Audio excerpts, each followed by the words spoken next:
يا مساء الفل على احلى متابعين في الدنيا. وحشتوني جدا جدا. هنعمل النهارده توبنج المانجا بطريقه سهله جدا وبسيطه. تقدري تستخدمي مانجا متفرزه في الفريزر عندك مفيش اي مشكله، تقدري تستخدمي مانجا فريش مفيش اي مشكله. طبعا احنا بنخزن المانجا بنبقى عاملين المانجا قطع كده وشايلينها، وعاملين مانجا للعصير. هنستخدم كيلو الا ربع من المانجا المتقطعه، نستخدم مانجا نعومي. وهنستخدم كمان ربع كيلو او مانجايه تيجي ربع كيلو كده، هنعملها عصير بيوريه من غير اي ميه. وهنحط على الكلام ده ربع كوبايه من السكر، وعندنا معلقتين كبار من جيلي المانجا، وكمان هنعوز جيلاتين وميه. حطينا الجيلي وحطينا السكر مع على المانجا القطع، وهنحط المانجا البيوريه عليهم. وهنجهز بقى الجيلاتين البودر عشان نقلبه في المية، عشان هنستخدمه في المرحلة الأخيرة من تسوية التوبينج. عندي هنا ربع كوباية أو ربع فنجان من الجيلاتين، بعتذر المية الحنفية عادي جدا. وعندي معلقة صغيرة مليانة من الجيلاتين البودر.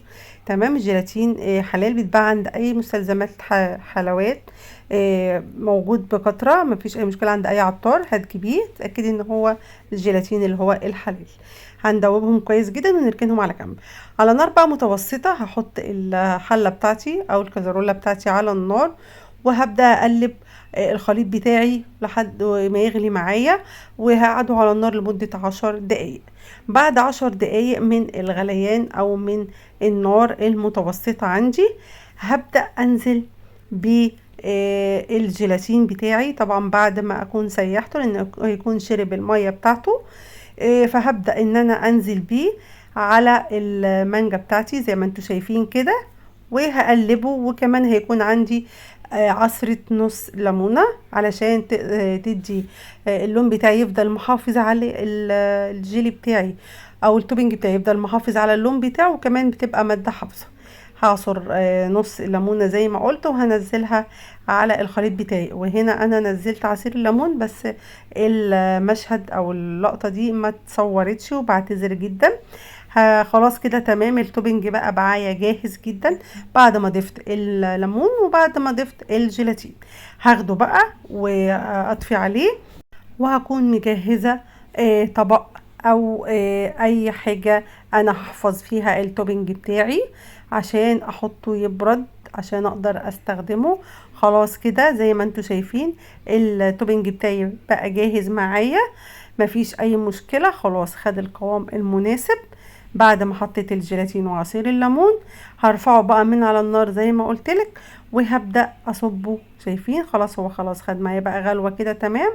وهبدأ اخد الكلام ده معايا في اي طبق، اي علبة محكمة الغلق، اي حاجة انت بتحبي تحفظيه فيها. لو انت تستخدميه على طول بتحطيه في طبق عادي، لو انت هتشيليه طبعا وتحتفظي بيه بتضعفي الكمية وبتحتفظي بيه، مفيش اي مشكلة. خلاص انا كده تمام، توبنج معايا جاهز.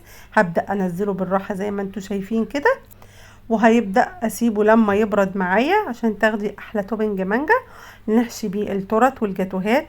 كمان نحطه على وش التورته. وان شاء الله باذن الله هستخدمه معاكم في وصفه تورته فانيليا، سبق ونزلت لكم الشورتس بتاعها.